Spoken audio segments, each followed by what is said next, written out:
So a lot of photographers think that their photos are not good enough because they don't know enough about the camera settings. And while craft is absolutely important, there are a lot of things we can do to improve our photos that has nothing to do with our camera settings. The real problem here is that if you're taking photos of everything before deciding beforehand what you're looking for, then you will also get random results. So today really is about direction, and that makes me think about some kind of tool that I recently saw, some kind of AI kind of gear where you walk around and it finds the best compositions for you.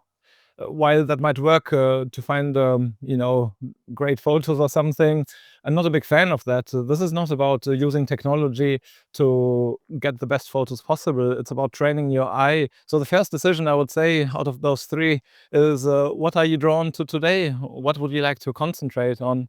Let's say that we have the choice between color and black and white. So today, since it's the middle of the winter and the only color I can see mainly is green and maybe a tiny bit of red here and there, I'm just going to concentrate on black and white. So in this example, that's the first decision taken. So I'm going to walk around now, looking if there's anything that might look all right in black and white. I'm just going to leave my camera here at first. I'm just going to walk around a little bit and observe my surroundings.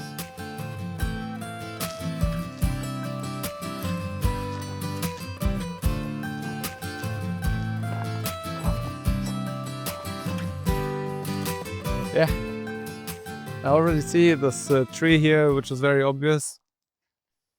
But I've taken a photo here very recently, so I want to challenge myself a little bit more so it doesn't get too repetitive on the channel. Let's walk around a little bit more. Since I'm looking for black and white compositions today, I'm looking for like the interplay between the light, the shapes, lines in the photos, that kind of thing that might look good. If it was color that you were more interested in, then you would look for the relationship between the hues, that kind of thing, like contrasting colors and things like this. But today I'm really looking for black and whites here. When you start with this first decision, what you're really attracted to, this doesn't guarantee that you're going to get a great image, but at least it gives you a sense of direction and what to look for. The problem with a botanical garden is that even though it's very beautiful, it's a very complex kind of environment. And since I don't want to create massive pictures, I'm going to have to simplify my compositions. So let's talk about the second decision that I think you should take before you even start taking pictures.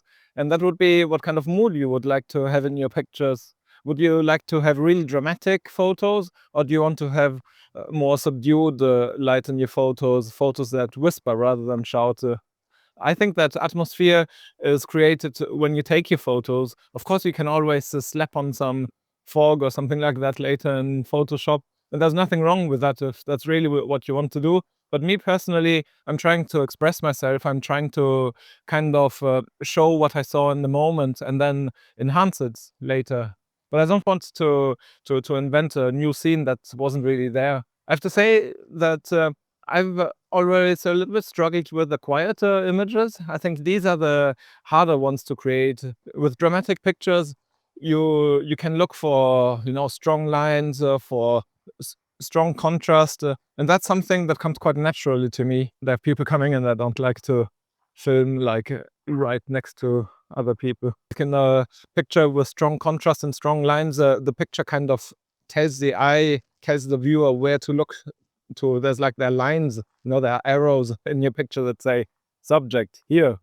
Whereas with a quiet photo, it's not so clear. It's more impressionistic. You might just have a little bit more of an idea of an ambience of what the photographer was trying to express. I just spotted this beautiful tree trunk here and thought that kind of fits the bill for me. It's got strong lines. It's maybe going to work in black and white. No, I think the problem here is that it's too obvious. Like the tree trunk is going up. I don't like it. Just don't like it. I don't know. I think you need to keep looking for something different. Here are the three decisions that I think you need to take before you start even looking for your photos. As we said before, number one would be, what are you attracted to today? Is it black and white or color, or like the subject of your photo? Number two, I said, was the mood. What kind of mood do you want to express? Do you want to have something a little bit more hazy or something a little bit more bold? And three really is what kind of compositional intent do you have? Do you want to have strong lines in it? Or do you want to have something a little bit more subdued, something a little bit more impressionistic? So for me today, I know that I'm going to look for a black and white image, which does not have any haze or any fog, so that kind of mood. And the third thing for the composition, I'm going to look for pretty strong leading lines, something quite dramatic. So let's go and see, because the people are following me, I think. Yeah, before, when I was walking and when I was talking to the camera, out of the corner of my eyes, I noticed some kind of roots that I haven't really noticed before and where I haven't taken any pictures before. So I think let's just go over there and see if you can find a photo there. Now this is a bit embarrassing. I can't find it anymore. I know that it was somewhere around here, but I was concentrating more on my camera than on my surroundings, which is really bad for a photographer, isn't it? Oh yeah, I think it was somewhere over there. Maybe. See. Yeah, of course. I found it. It's just behind you, just behind the camera. Look. And around. Just behind me. Oh, you can't see it. It's far away. Let's go closer. So these are the routes that I was talking about. You know, like I said, I took these three decisions. I'm looking for black and white photos. I want to look for something which doesn't have any fog and strong lines. It's good to take these decisions beforehand so that now we're in doing mode. Now we know what we're looking for. Our brain has understood the message. Not concentrating on the settings, as I said at the beginning, but I'm paying a minimal attention so that it's not blurry or something silly like that. I've got my subject here. And what I'm going to do now that I've found the subject, I'm going to pepper it with photos. I'm going to take lots of different photos from slightly different compositions, up, down, so that afterwards I've got enough photos that I can choose from. So I'm going to start with a wide view.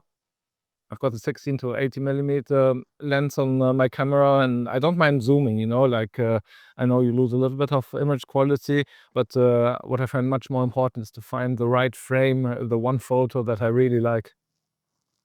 So I really like the lines, and you can see in the back it's a little bit lighter, so there's a really good contrast here.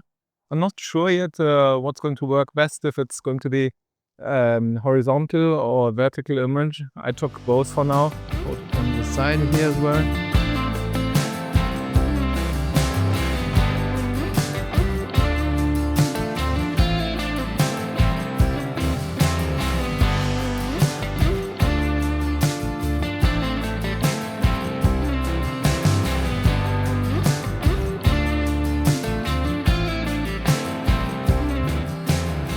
So to recap what we discussed in today's video, we spoke about the three decisions that would be useful to take before you even start taking your photos. The first one was, what are you even looking for? What are you attracted to? The second one was, what kind of mood would you like to convey in today's photo? And the third one was, what kind of composition would you like to express in your photos? Are you looking for bold lines, for something really dramatic? Or do you want to have something a little bit more quiet, a little bit more impressionistic? Yeah, and then I hope that my little example helped to show you how I apply that in my own photography. So as I said before as well, the aim of taking these three decisions is not to give you an end result. It's not to guarantee a great photo, but it's to give you a direction, to give you a starting point from where you can then start and make experiments. But for a lot of photographers, even though they take all of these decisions and know exactly what they're looking for, something still feels kind of off, and they feel like their photography didn't translate the emotion that they were trying to convey in their photo. Well, how can you improve that? Well, this is exactly what I'm going to discuss in my next video. So I hope to see you there, and I hope you have a beautiful day. See you soon.